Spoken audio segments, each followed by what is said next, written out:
Make word हम लोग चल रहे थे ना, मेक वर्ड को लेके। No second, make away.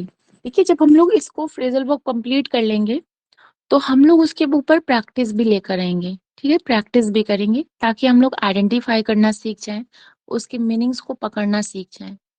Okay, now make away, आत्महत्या कर लेना।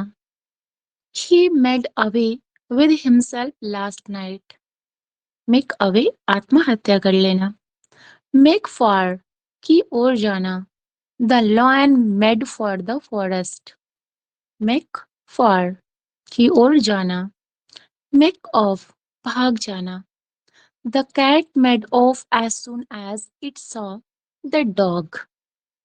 Make off, भाग जाना। Make out, समझना। Try to make out the meaning of this word. Okay, make out। देखिए फ्रेजल वर्ब के लिए हम बहुत ज्यादा टेक्निक यूज नहीं कर सकते, हमें एज इट इज ही लर्न करना पड़ेगा। कहीं ऑन लगा के मतलब चेंज हो जाएगा, कहीं ऑफ लगा के, कहीं आउट लगा के, कहीं ओवर लगा के। ओके, तो हम मुझे एज इट इज ही लर्न करें तो हमारे लिए बेहतर होगा। Now next, make over. Hello. इसका यस मैम, बताएं। हाँ मैम, हम ऐसे इसमें जो फर्स्ट वाला था मेक अवे, हाँ हाँ। तो इसमें विद हिमसेल्फ लगाना जरूरी है क्या? और आत्महत्या तो अपनी ही करेगा ना व्यक्ति? जी मैम, मेक तो यहाँ रिफ्लेक्सिव लेता है I think। जी जी जी, वही हम भी बताने वाले थे। कुछ ऐसे वर्ड्स हाँ, होते हैं मैम जहाँ पे वो ये मेक सही हिमसेल्फ, है। अगर हाँ। वहां पे, हाँ अगर वहां पे ऑब्जेक्ट नहीं है तो लगाना पड़ेगा। ठीक है, अगर यही यहाँ पे ऑब्जेक्ट होता तो जरूरत ना पड़ती हिमसेल्फ का। ठीक है ma'am, okay ma'am, thank you. Most welcome. No make over, स्थानांतरण करना। I made over my property to my brother. Make over, स्थानांतरण करना। मेकअप, पूरा करना। The train is late but it may make up time. Make up, पूरा करना। Now next, mix. Mix up, मिलाना, well known, very famous word and running word. Don't mix up with bad boys. Okay, mix up, मिलाना या संबंध रखना। Move, move in, मकान में आकर रहना। The new tenants have moved in Sunday. Move in, मकान में आकर रहना। मूव आउट, मकान खाली करना। आउट, बाहर, ऐसे आप लोग थोड़ा सा समझ सकते हैं। We moved out the settled somewhere in the near by colony. Move out. Pass, pass away, दूर होना, मर जाना। Pass away, your difficulties will pass away soon. My brother passed away in July 31st 2005। Pass by, नजदीक से गुजरना। He passed by the school building. Pass by. Pass off, अदृश्य होना। The clouds have passed off. Pass off, अदृश्य होना। Pass on, आगे बढ़ना। The teacher passed on the next poem. Pass on, आगे बढ़ना। पास थ्रू, से होकर गुजरना। I passed through many difficulties. Pass through. Pick out, चुनना। You may pick out the pen of your choice. Pick out, चुनना। Pull, pull down, ढहाना, ढहाना या गिराना, गिरना। The agitators pulled down the building. Pull down, ढहाना या गिरना। Pull through, मुश्किल, मुश्किल से सफल होना, मुश्किल से सफल होना। My brother pulled through the exam. Pull through, मुश्किल से सफल होना। Pull up, झड़कना। He was pulled up by the teacher. Pulled up, pull up means झड़कना। Put away, छोड़ना। We should put away old customs. Put away, छोड़ना। Put by, एक तरफ रखना। He put by his bag and came out. Pull down, कुचलना. The army put down the rebellion. Pull, put down, कुचलना. Put in, पूर्ण करना या होना. I have put in 30 years service in my company. Put in, पूर्ण करना. Put off, उतारना, स्थगित करना. Put off your dirty clothes and wear the clean ones. Don't put off till tomorrow what you can do today. Put off, उतारना या स्थगित करना. Put on, पहनना. After putting on her clothes, she sang a song. Put on, पहनना. Put out, बुझाना. Put out, this word famous for Othello. Okay, you can see put out the light, put out the light. Okay, Yes, like a yes, ma'am. fun. Put out the lamp when you go to sleep. Put out, बुझाना. Put up with, सहना. I can't put up with an ma'am insult Othello for में no reason. Ma'am हाँ Macbeth ma'am, में आता है या फिर okay नहीं, ओथेलो में आता है ना मैम, जब वो डेस्टिमोना के लिए बोलता है ना, put out the light, put एक में मतलब आता है कि डेस्टिमोना की जिंदगी खत्म करने की ना, okay put out the ma'am light. जी. Now next, ring off, phone काट देना. Ring off, he rang off before I could ask who he was. Now ring up, phone करना. Don't ring up, ring me up in the morning. Ring up, phone करना. Run after, well known famous word. Run after, पीछे भागना, किसी के पीछे भागना. The police ran after the thief. Run after, पीछा करना. रन अगेंस्ट, टक्कर हो जाना. The ship ran against a rock and sank down. Run against, टक्कर हो जाना. रन अवे, भयभीत होकर भागना. ही saw the tiger and ran away. Well known. Run down. Run down, दोष देना. Why do you run him down for nothing? Run down, दोष देना. Yes, hope so. You all understand today's phrasal verb. If any kinds of problem, then we can solve here. Yes, have you? Thank you. Thank you so Thank you much. very much. Most welcome, everyone.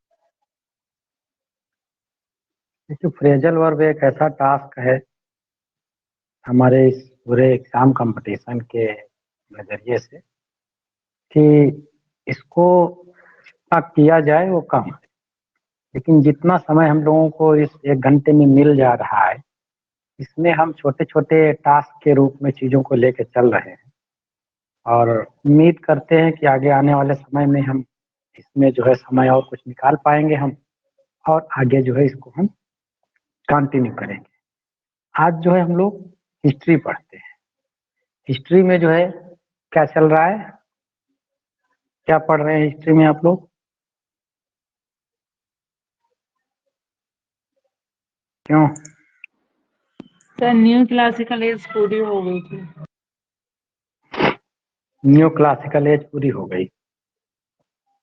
New classical as में जो है हम लोगों ने ये new classical as को हम divide करते हैं 3 भागों में. एक है हमारा रेस्टोरेशन, जिसे एज ऑफ ड्राइडन कहते हैं, 1662 1700 तक के. दूसरा है एज ऑफ पॉप, जिसे ऑगस्टन एज कहते हैं, 1700 टू 1745. और थर्ड एज है एज ऑफ सेंसिबिलिटी और एज ऑफ जॉनसन, जिसे हम 1745 से 1784 तक. सम क्रिटिक्स कंसीडर इट टिल 1798. तो ये चीजें 3 जो कैटेगरी हैं, जिसमें से हम लोगों ने 2 पढ़ ली है. क्यों? रेस्टोरेशन पढ़ लिया है हाँ जी और सर. ऑगस्टन एज पढ़ लिया है. आज हम लोगों को जॉनसन एज ऑफ चलेगा. सेंसिबिलिटी और एज ऑफ जॉनसन आज हम लोगों को पढ़ना है. रेस्टोरेशन, फिर ऑगस्टन हो गया, और फिर जो है ऑगस्टन और age of Pope, both are same. Next है हमारा एज ऑफ सेंसिबिलिटी। कहाँ गया? ये आ गया हमारा। आज हमें पढ़ना है एज ऑफ सेंसिबिलिटी, जिसका पीरियड जो है 1745 टू 1785 और 98। ऑप्शन पे डिपेंड करेगा आपको क्या मिल रहा है। हालांकि इस पीरियड को हम अलग से कवर करेंगे, इसकी कुछ अलग से भी फीचर है।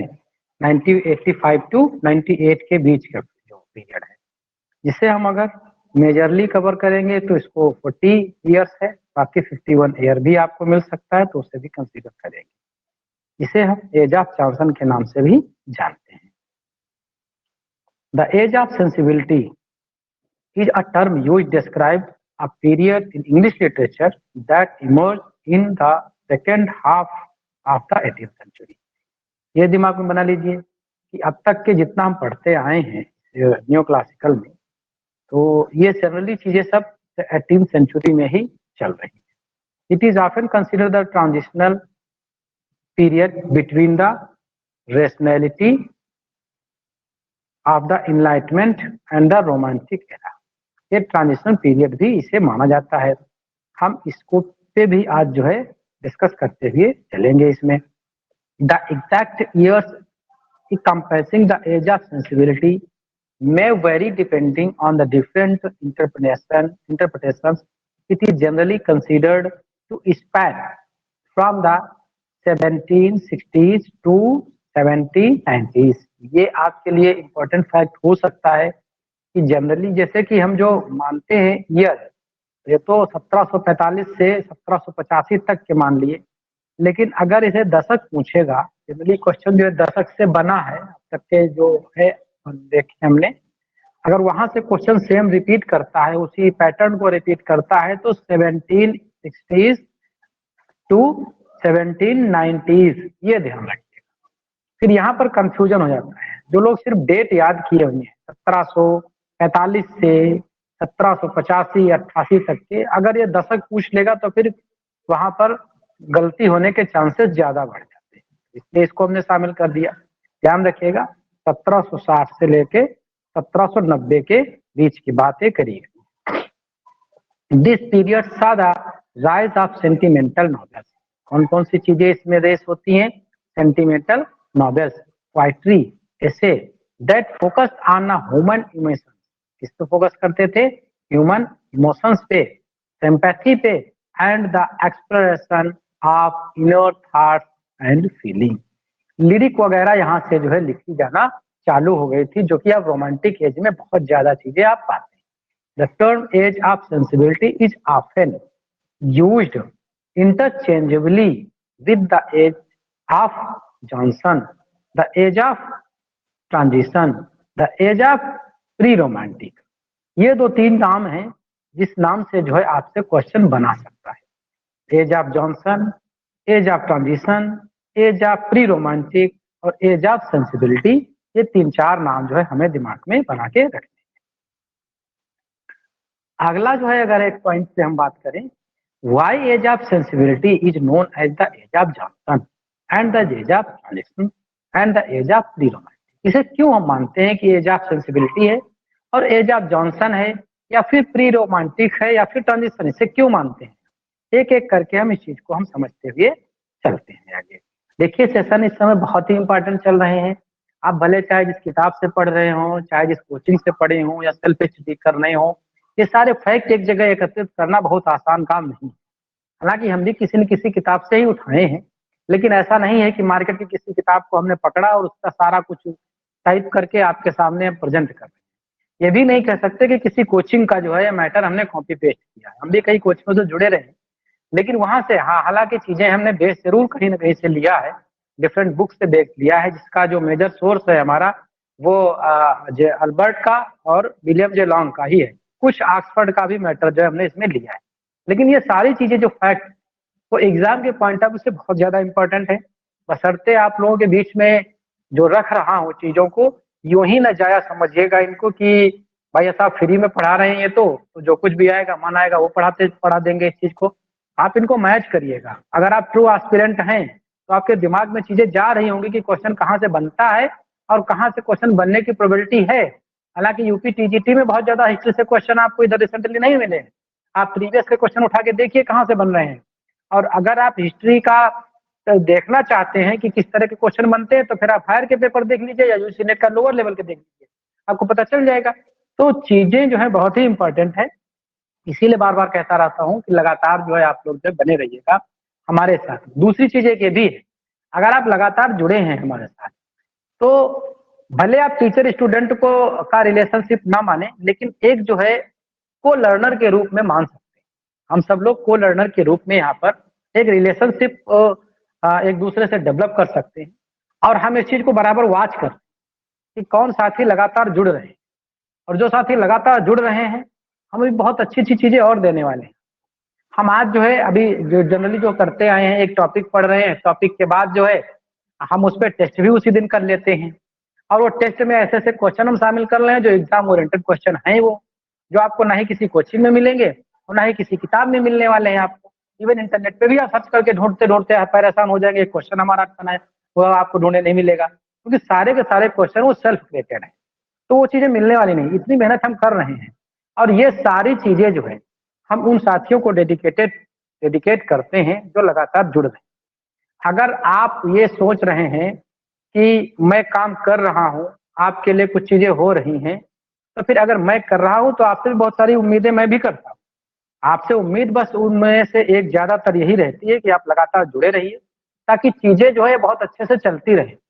और एक हमने टारगेट लिया हुआ है कि जो आप ऑनलाइन इस समय जितने भी साथी हैं, ये साथी कम से कम हमारे ऑनलाइन 100 दिख जाए, 100 ऑनलाइन हमारे साथ में दिखने चाहिए। ये टारगेट के साथ मैं काम कर रहा हूं और इसको पूरा करूंगा, और वो भी आप सब लोगों के सहयोग।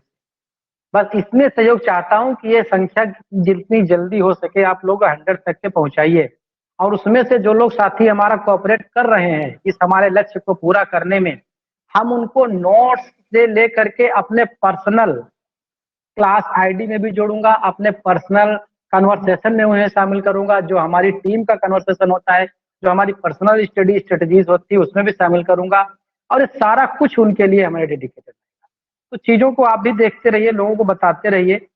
जो लाइव जो क्लासेस हालांकि बढ़ रही है संख्या निरंतर, आप लोगों में से कई लोगों ने हमको संपर्क किया कि सर हम इनको जुड़वा दिए उनको जुड़वा दिए हैं, तो फ्री ऑफ कास्ट है ना, आपको कोई पेमेंट देना पड़ रहा, ना जिसको जुड़वाएंगे आप उसको कोई पेमेंट देना पड़ेगा। लेकिन हाँ ये जरूर है, अगर आप हमारे लिए इस तरह का काम करते हैं तो हम आपके लिए भी तन मन से दोनों तरह से, और ये जो नोट्स आपको लोग मिल रहा है, आपको डिस्प्ले हो रहा है, ये नोट्स आप लोगों को मांगना नहीं पड़ेगा। ये सारी कुछ चीजें नोट्स ही नहीं, बहुत कुछ मटेरियल आप लोगों को मिलने वाला है। और एक चीज ये है, आगे आने वाले समय में मैं बता दूं आपको, मैं बेसिकली जो है एजुकेशनल साइकोलॉजी का टीचर हूँ। इंग्लिश तो फोर्सफुली मुझे सिलेक्शन लेने के लिए चीजें करनी पड़ रही, मैं इंग्लिश साइकोलॉजी का बेसिकली टीचर रहा हूँ।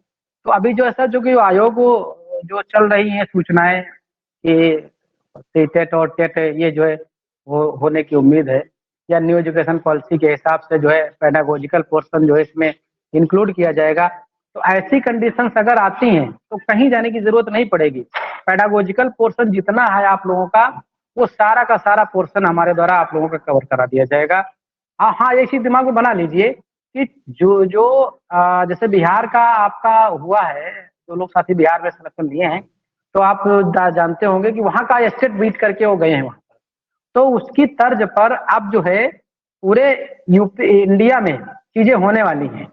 तो हर स्टेट में जो है, स्टेट का भी होगा सेंट्रल का भी अपना टेट सीटेट होगा। अभी जो फॉर्म पड़ा है 2022 का, हो सकता है इस पे लागू ना हो, ना तो कुछ और इस बारे में कुछ नहीं कह सकते हम, लेकिन अभी जो एलटी आने वाला है उस पर तो पक्का लागू होगा। तो वहां पर आपको जो है, और वो भी हो सकता है एलटी आने के पहले आपको स्टेट का स्टेट देखने को मिले माध्यमिक का, और माध्यमिक का स्टेट अगर देखने को मिलेगा तो वहां भी जो भी मटेरियल है आपको कहीं जाने की जरूरत नहीं पड़ेगी, पूरी की पूरी हेल्प यहाँ से आप लोगों को होने वाली है। बशर्ते हम आपके लिए अगर समर्पित हैं तो थोड़ा सा कष्ट आप भी कर सकते हैं, लोगों की चर्चाओं में हमारे इस प्लेटफॉर्म का नाम भी शामिल कर सकते हैं।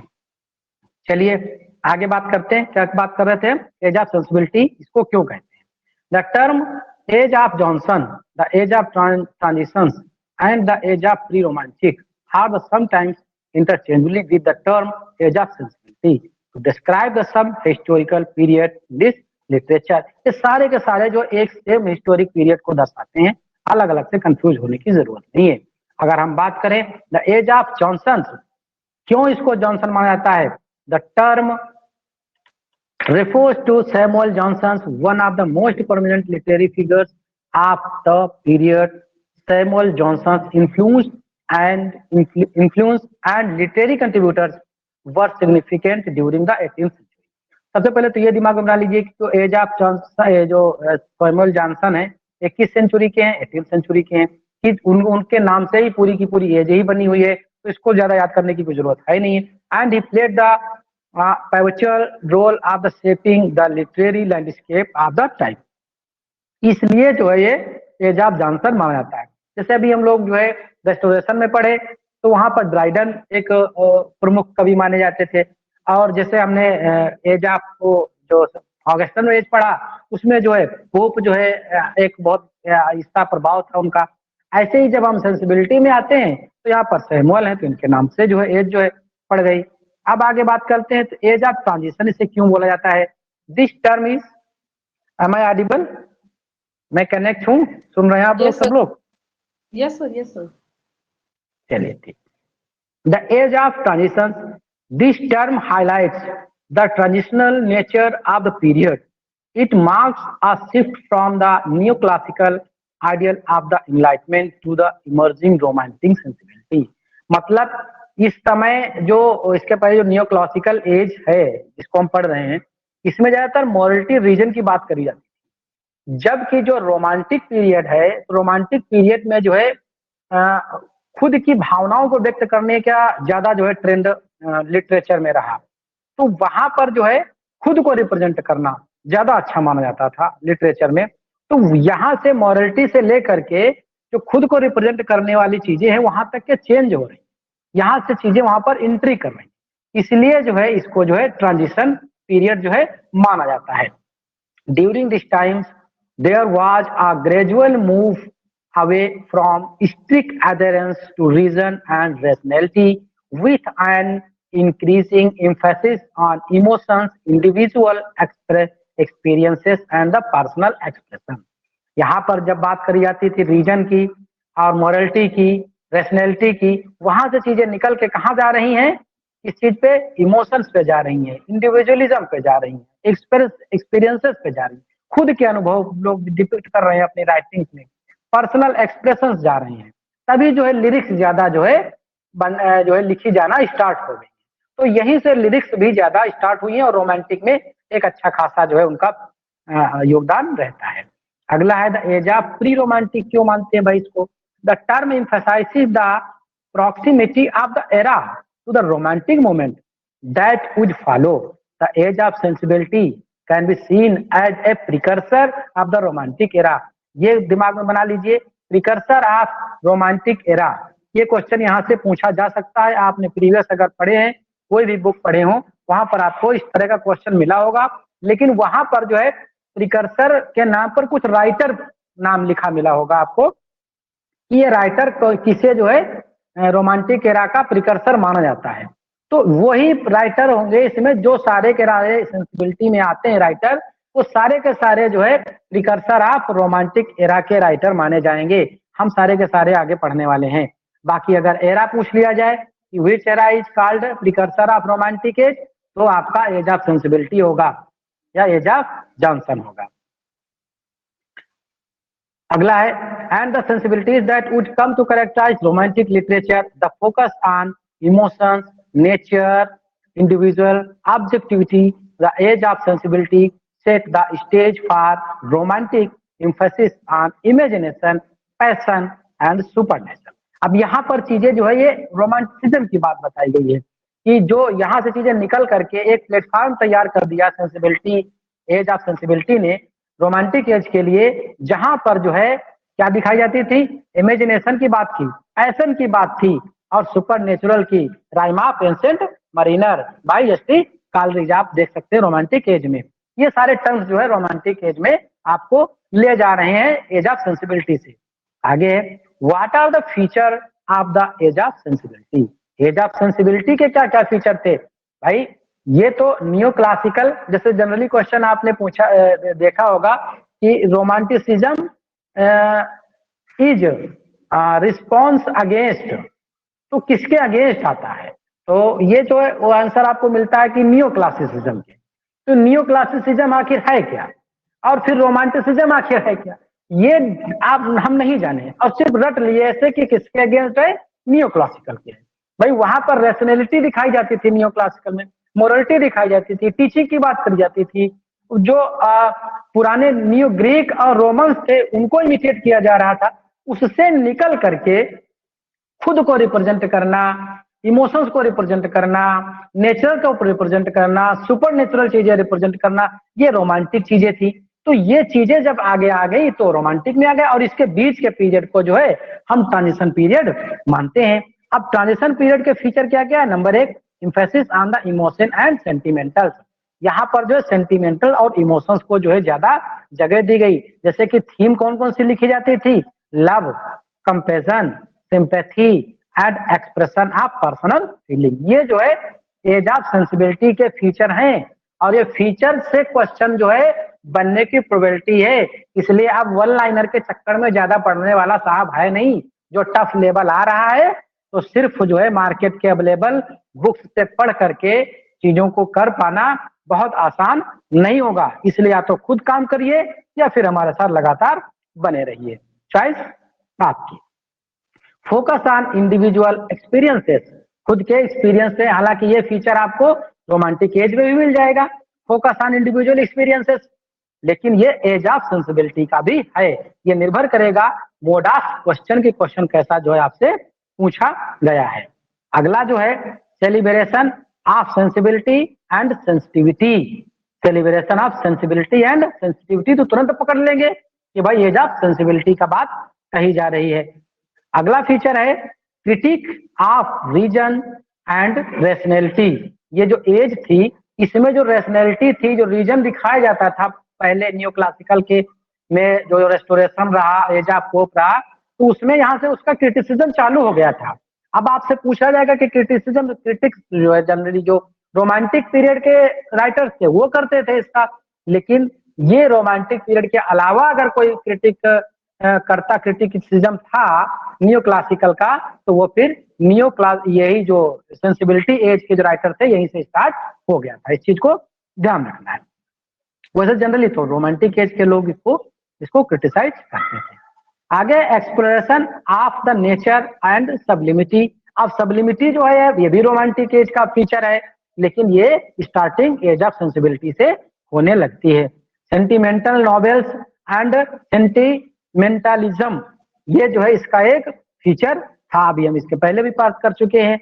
Moral reflection and social critics, ज्यादा जो मॉरलिटी की बात करते थे, जो सामाजिकता में बहुत ज्यादा बनाव बनावट की बात करते थे, तो उन सी चीजों का यहाँ पर क्रिटिसिज्म स्टार्ट हो गया था। तो कुछ 7 फीचर हमने फाइंड आउट करे हैं जो हमारे जो है एग्जाम के पॉइंट ऑफ व्यू से ये इंपॉर्टेंट है। बाकी बहुत सारी चीजें और भी छूट रही है यहाँ से। आप बहुत ज्यादा पढ़ना चाहते हैं अगर आप तो अल्बर्ट की बुक या फिर विलियम जेलॉन्ग या ऑक्सफोर्ड पढ़ सकते हैं। मैंने यहाँ पर सिर्फ उतनी चीजों को शामिल किया जो एग्जाम के पॉइंट ऑफ व्यू से इंपॉर्टेंट है। Who are the notable writers and their works of this age. अब इस एज के जो राइटर है ये इंपॉर्टेंट है, क्योंकि यहाँ से यह क्वेश्चन बना सकता है कि which writer is called precursor of romanticism. तो इनमें से कोई भी नाम दे सकता है, या which writer is not a precursor of romanticism. तो ये में से कोई एक ओमिट कर देगा, कोई नया डाल देगा, तो वो सबको आपको फाइंड आउट करना होगा। जिसमें पहला जो है राइटर कौन है? सैमुअल जॉनसन है। अभी हम जब बात कर रहे थे एज ऑफ ऑगस्टन की, तो वहां पर सैमुअल जॉनसन की बायोग्राफी से रिलेटेड सारे मेजर वर्क जो है हम वहाँ डील कर चुके हैं, तो ज्यादा यहाँ पर पढ़ने की जरूरत हमको है नहीं। बस इतना जान लीजिए कि एज ऑफ सेंसिबिलिटी इन्हीं के नाम से आगे चलती है। दूसरे राइटर हैं हेनरी फील्डिंग। इनका बहुत जाना पहचाना नाम है। इनके कई वर्क हैं जो है बहुत महत्वपूर्ण है, जैसे कि इनका जोसेफ एंड्रयूज 1742, ये नाम भी इंपॉर्टेंट है, इसका पब्लिशिंग ईयर भी इंपॉर्टेंट है। आप किसी भी एग्जाम में जा रहे हो, ये मायने कतई नहीं रखता कि जो है हेनरी फील्डिंग आपके सिलेबस में है कि नहीं है। जोसेफ एंड्रयूज महत्वपूर्ण है आपके लिए। क्यों? क्योंकि ह्यूमरस एंड सैटारिकल नॉवेल है ये, और parodies of the conventions of the romance and the Tom Jones भी इनका एक महत्वपूर्ण है। अगर आप डिफरेंट स्टेट के एग्जाम्स को बीट कर रहे हैं या सेंट्रल केबीएस एनबीएस में जा रहे हैं तो टॉम जोन्स आपके लिए बहुत इंपॉर्टेंट हो सकता है। Picaresque novel follows the adventures of the eponymous protagonist. अगला है आपका लॉरेंस स्ट्रेंड, ये फोर व्हील्स नॉवेल से एक बंदे हैं, रीडिंग भी ये भी। He was the Irish born novelist, ये इंपॉर्टेंट है, आयरिश बोर्न नॉवलिस्ट। इनका जो वर्क है द जेंटलमैन, ये एक इंपॉर्टेंट हो सकता है। और दूसरा जो इनका है a sentimental journey through France and Italy, a sentimental journey through France and Italy. बाकी जो है बहुत ज्यादा चीजें इसमें टीजीटी पॉइंट ऑफ व्यू से नहीं है। आगे हम चीजें देख रहे हैं ओलिवर गोल्ड स्मिथ, इनके भी जो वर्क हैं काफी महत्वपूर्ण है, जैसे कि द विकार ऑफ वैकफील्ड, विकार ऑफ वैकफील्ड, इसका जो है वर्क किसके राइटर हैं, या ये भी पूछा सकता है कि द विकार ऑफ वैकफील्ड से किस एज का वर्क है या किस सेंचुरी का वर्क है, किस ईयर में आता है, कौन राइटर है। तो दो तीन चीजें यहाँ से बनने की प्रोबेबिलिटी है। अगला है सी स्टॉप्स टू कंकर, 1773 में आता है इनका। अगला है द डिजर्टेड विलेज, ये इंपॉर्टेंट हो सकता है, डिजर्टेड विलेज जनरल क्वेश्चन यहाँ से बना सकता है, ओलिवर गोल्ड स्मिथ का है, 1770 में ये वर्क आता है, एज ऑफ सेंसिबिलिटी से रिलेटेड है। Fanny Burney, Fanny Burney also known as the Frances Burney, ये नाम ध्यान रखिएगा, इस नाम से पूछ लेगा तो गड़बड़ाइएगा नहीं, नाम है कि ये वैसे। इनका जो डेब्यू नॉवेल है यही पूछा था जनरली, इवेलिना 1778 में आता है, एक इप्सिलरी नॉवेल है, एक इप्सिलरी इनका नॉवेल है। और दूसरा जो वर्क इनका आता है सिसिलिया 1782 और द विटलिंग्स, एक प्ले आता है द विटलिंग्स। थॉमस ग्रे काफी महत्वपूर्ण नाम है ये, he was the English poet and scholar, he is known for the elegiac poems, elegy written in country churchyard. ये तो जनरली क्वेश्चन कहीं भी बनाया जा सकता है इसका। कब आया था? 1751 में। which reflect the moralities, the passage of the times, values of the ordinary lives.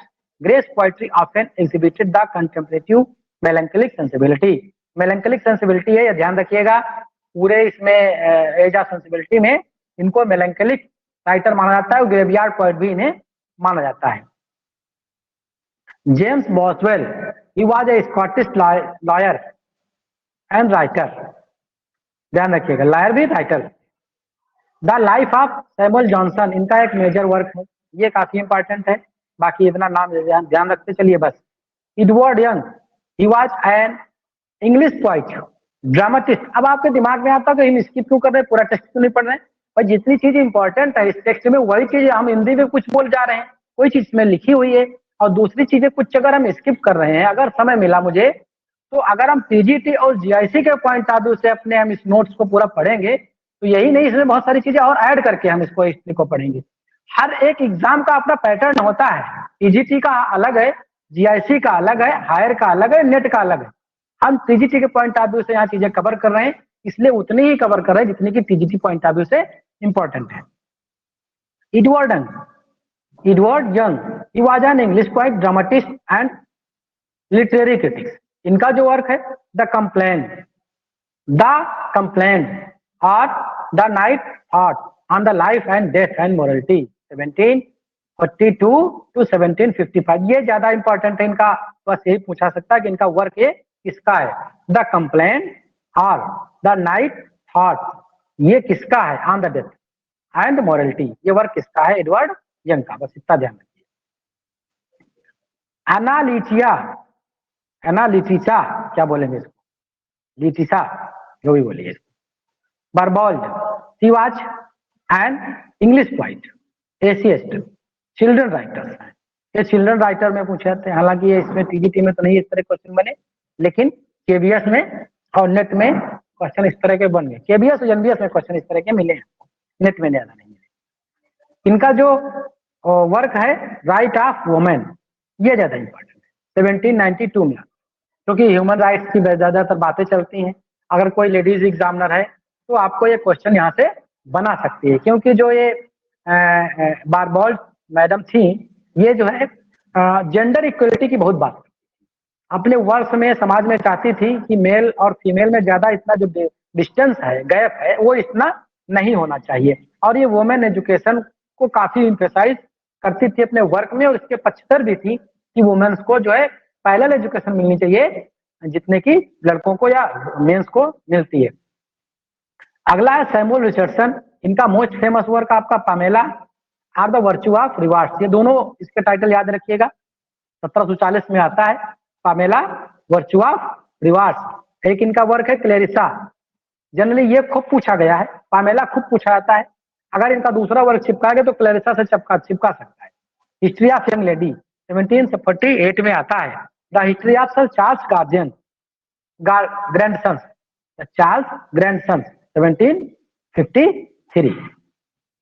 William copper, William Cowper का सिर्फ एक वर्क हमको इंपॉर्टेंट लगा, द टास्क 1785। बस इतना ही दिमाग में बना रखिए। बाकी विलियम कॉपर किस एज से बिलोंग करते हैं बस इतना ध्यान रखिए, क्योंकि अगर जब 3-4 राइटर दे के ये पूछ लेता कौन है कौन नहीं है तो फिर इस तरह की जानकारी हमारी वहां पर काम आती है।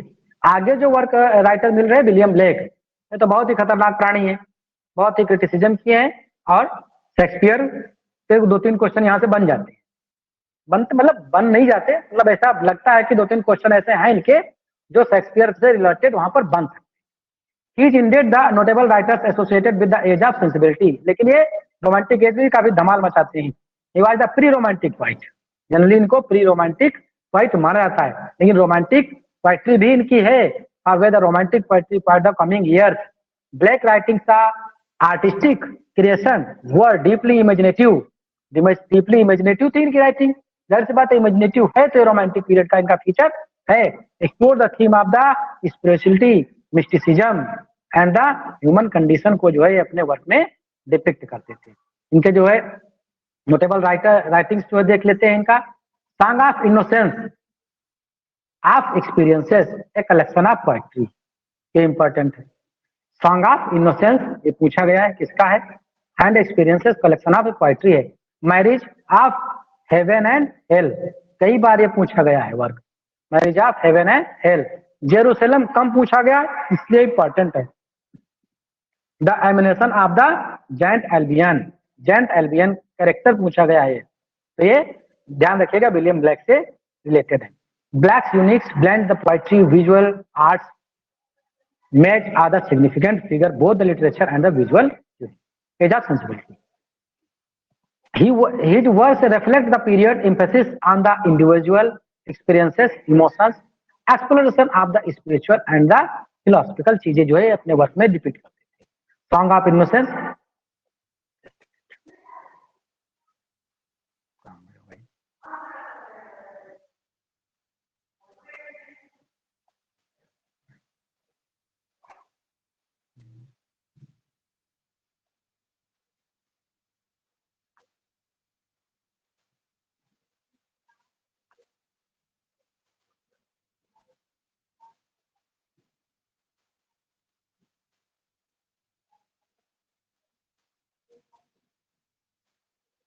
जी स्क्रीन विजिबल है हमारी?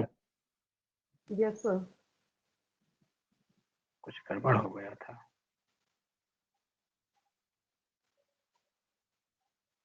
कहाँ तक पहुंचे थे? Sir William Blake, William Blake चल रहा है। विलियम ब्लैक, हाँ Jerusalem, marriage in heaven. William Blake, हाँ ठीक ठीक। तो इनके कुछ राइटिंग्स हम देख रहे थे, important writing. Song of innocence, A Song of Experience, The Marriage of Heaven and Hell 1793, composed in this period, exact publication date is uncertain। इसकी डेट जो है बहुत ज्यादा निश्चित नहीं है, इसलिए क्वेश्चन यहाँ के बनने की प्रोबेबिलिटी कम है। Vision of the daughters of Albion, Albion जो करेक्टर वहां पर उठाया गया उसी का विजन का वर्क लिख दिया इन्होंने 1793 में। मिल्टन अ पोएम्स, ये इंपॉर्टेंट है, Milton a poem in 2 books 1804, ये वर्क भी इंपॉर्टेंट है और इसका पब्लिशिंग ईयर भी है। Milton appoint Jerusalem the emanation of the giant and.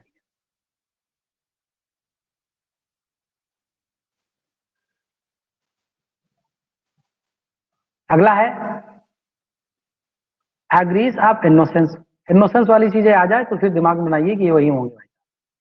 What are the important literary devices in this era. इसके जो है कौन कौन सी ज्यादातर, देखो सेंटिमेंटल की चीजें बताई जाती तो सेंटिमेंटलिज्म ये दिमाग में बना लीजिए। जैसे कि इनका सैमुअल रिचर्डसन का पामेला, तो इसमें सेंटिमेंटलिज्म जो है ज्यादा यूज किया, इमोशनल ज्यादा दिखाए गए, सेंटिमेंटल। डिक्शनरी फॉर्म, डिक्शनरी क्या होते हैं जनरली लेटर फॉर्म में, story letters written by the characters. जब उसके जो पात्र होते हैं वो चिट्ठी में प्यार कर रहे हो, चिट्ठी में लड़ाई झगड़ा कर रहे हो, चिट्ठी में जो है एक दूसरे से युद्ध चल रहा हो, ऐसी चीजों को जो है मिशनरी वर्क जो है मानते हैं। जैसे कि सैमुअल रिचर्डसन का क्लेरिस।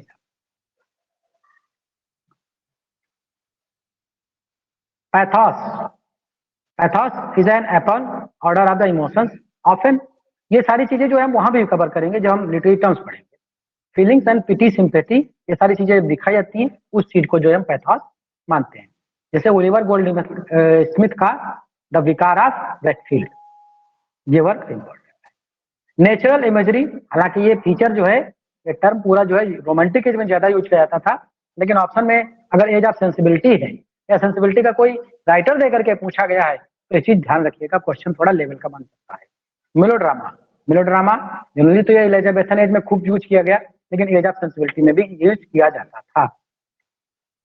इस तरह से जो है हमने आज इस सेशन में जो न्यू क्लासिसिज्म था, new classical as, restoration age, Augustan age और एज ऑफ सेंसिबिलिटी को हमने जो है इसमें कंप्लीट किया। अगर किसी को कोई लगता है कि कुछ टॉपिक यहाँ से छूट गए हैं तो बेशक, हिस्ट्री एक बहुत ही वास्ट सब्जेक्ट है, सारी चीजें कवर करना इतने कम सारे नोट्स में संभव नहीं है, लेकिन नोट्स का मतलब नोट्स होता है और बुक का मतलब बुक है। तो बहुत ज्यादा ज्ञान हमें बुक से मिल सकता है, बहुत ही संक्षिप्त ज्ञान हमको लेना है तो नोट्स से मिल सकता है। और नोट्स आपके हो चाहे किसी कोचिंग को है, हमारे नोट्स में सारा ज्ञान संभव नहीं है। तो ये तो रहा एज ऑफ सेंसिबिलिटी, और हम इस पे आधारित कुछ क्वेश्चंस जो है डिस्प्ले कर रहे हैं, उसमें आप लोग जो है पार्टिसिपेट करके इसको पूरा जो है हम रिवाइज करते हैं। आज के आज जो है एज ऑफ सेंसिबिलिटी खत्म करते हैं, और कल से जो है न्यू एज, इसके जो आगे की एज है कौन सी है, द रोमांटिक पीरियड। इसमें काफी मजा आने वाला है और काफी जो है इंटरेस्टेड भी है, और इंटरेस्टेड के साथ साथ में इम्पोर्टेंट भी है, क्योंकि वहां से हमारे एक जिनके राइटर नाम पर है विलियम वर्ड्सवर्थ साहब, वो टीजीटी में प्रेस्क्राइब्ड राइटर है, तो हम और एसटी कॉलेज, तो वहां पे बहुत सारी चीजें हमें जानकारी मिलेंगी और डिटेल में चीजों को हम पढ़ेंगे, ताकि हमें वर्ड्सवर्थ साहब का जो मेन राइटर का पोर्शन है वो भी हमारा कंप्लीट होता चले। तो आज का ये नोट सब सेगमेंट हमारा यहीं पर हम आपको प्रेजेंट कर रहे हैं आज का test. Just wait.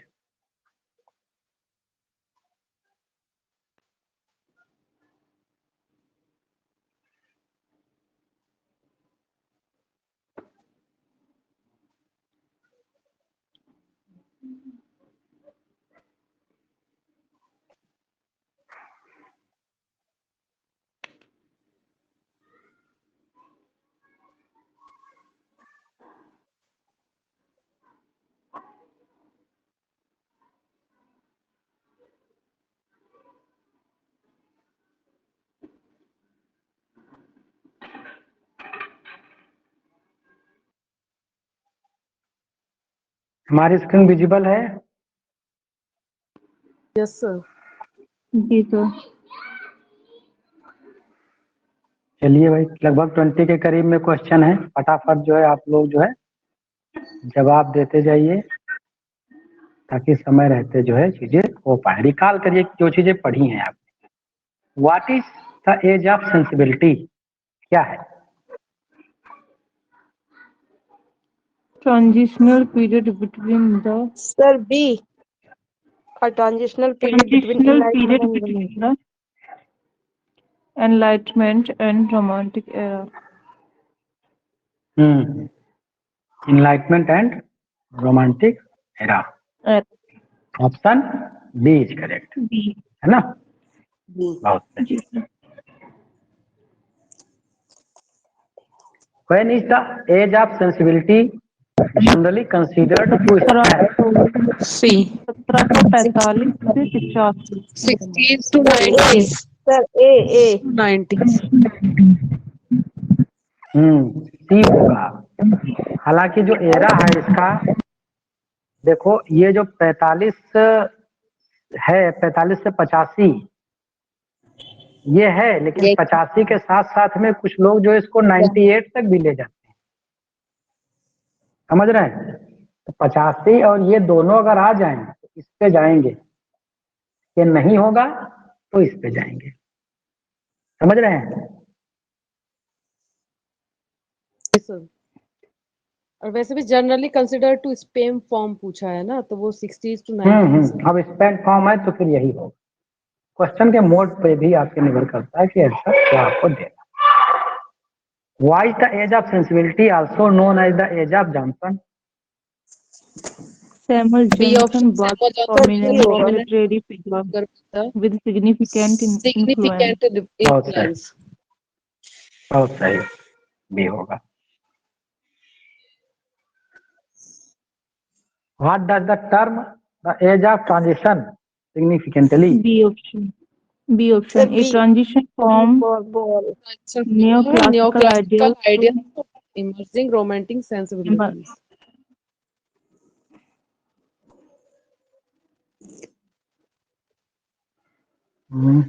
B option romantic sensibilities,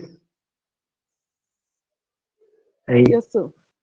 transition new classical ideas of emerging new, सही, बी ही है। ये बताइए, which literary movement touched the age of sensibility, lay the foundation?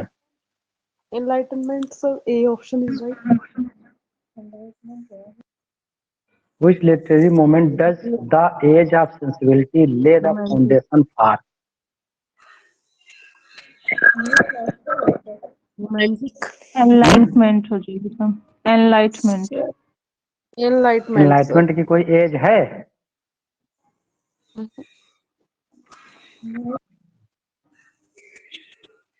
Foundation तो ये सब फीचर था ये। द फाउंडेशन फॉर ये कह रहा है Foundation तो- फाउंडेशन किसके लिए जो एज ऑफ सेंसिबिलिटी माना जाता है, किसके लिए स्टेज तैयार करता है?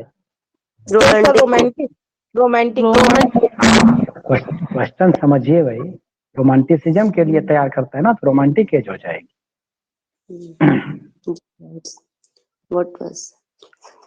What was the Samuel Johnson significant contribution during the age of sensibility? Sir C prominent literary हाँ। कंट्रीब्यूशन।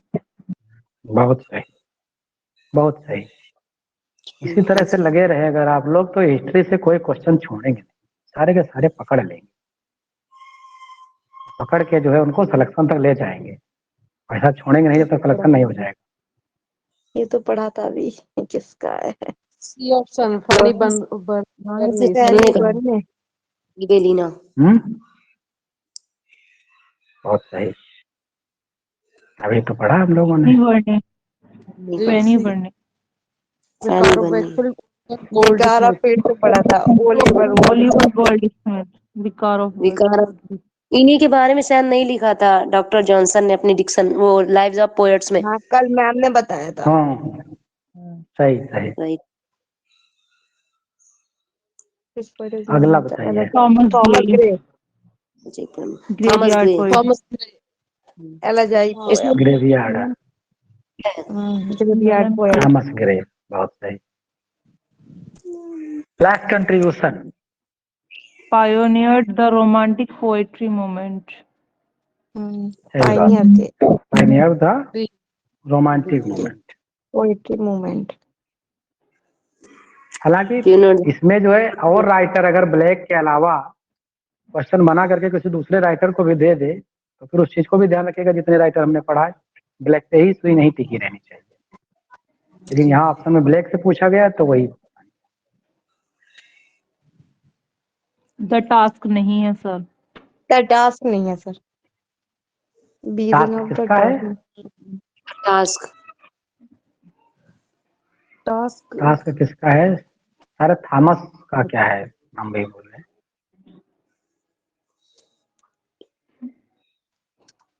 चलिए देख ले रहे हैं जरा थॉमस। ऑस्कर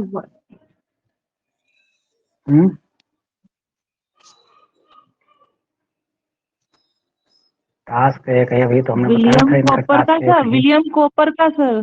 कॉपर, विलियम सही सही कॉपर। सही सही सही सही।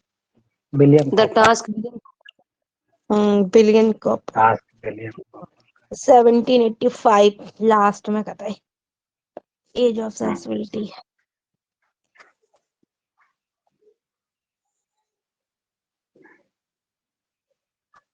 अगला क्या है? What literary device involves presenting a story? Epistolary epistolary novels. इसे स्टोरी शो करते हैं। सही बात। What is the main focus on sentimentalism literature? Emphasis of emotions and B option, emphasize on the emotions and feelings. no, सही. Which literary device involves an appeal to the reader's emotions, creating the connection between the reader and the character?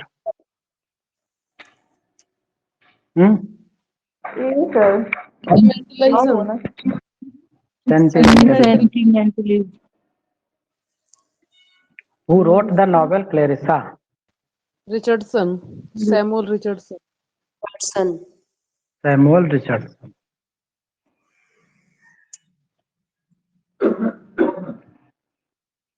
What is the age of sensibility often considered the transitional period? Between rationality and Rationality of the enlightenment and the romantic era. B. enlightenment and romantic. Romantic. B. Which term is used the interchangeably with the age of sensibility? Age of Johnson. Age of Johnson. Age of Johnson. What does the term age of transition signify in the context of the literary period? B option, a shift from the neoclassical ideals to emerging romantic sensibilities. B. बहुत सही. A shift from neoclassical What is- ideas to emerging. What is the notable work of Samuel Johnson during the age of sensibility? Dictionary of English Language. Dictionary of the English language, 1755. बहुत सही. 15 April 1755. 55 बहुत सही. 55. सही. Which poet is known Thomas for Gray. his contemplative melancholic sensibility? Thomas Gray Gray. Thomas Gray. Thomas Gray. Thomas Thomas Gray. Gray. Country churchyard. Sight of women किसने लिखा? Anna Anna Nightingale. Sir B Anna English लिया बरबाउट Yes. बहुत सही. चलिए, तो ये तो हो गए आज के. इस तरह से अब हमारा न्यू क्लासिकल एज खत्म होता है. नेक्स्ट सेशन हमारा होगा रोमांटिक एज पर. ठीक है, आज का सेशन यहीं सर तक. ये जो आप टैक्स लगवाते हैं ना सर इसमें आंसर ऐसा लगता है जी. अलग से ही पता है हमें सब में पता ही चल रहा है बहुत बढ़िया तो बात है. ऑप्शन पढ़ के तैयारी. ही ऑप्शन पढ़ के ही आंसर पता कर सकते हैं हाँ, बहुत अच्छा. तैयारी बहुत अच्छी. ठीक है, चलते हैं, मिलते हैं Yes, अगले. Thank you so much. Thank you. sir. Thank you so much. Thank you to all. Very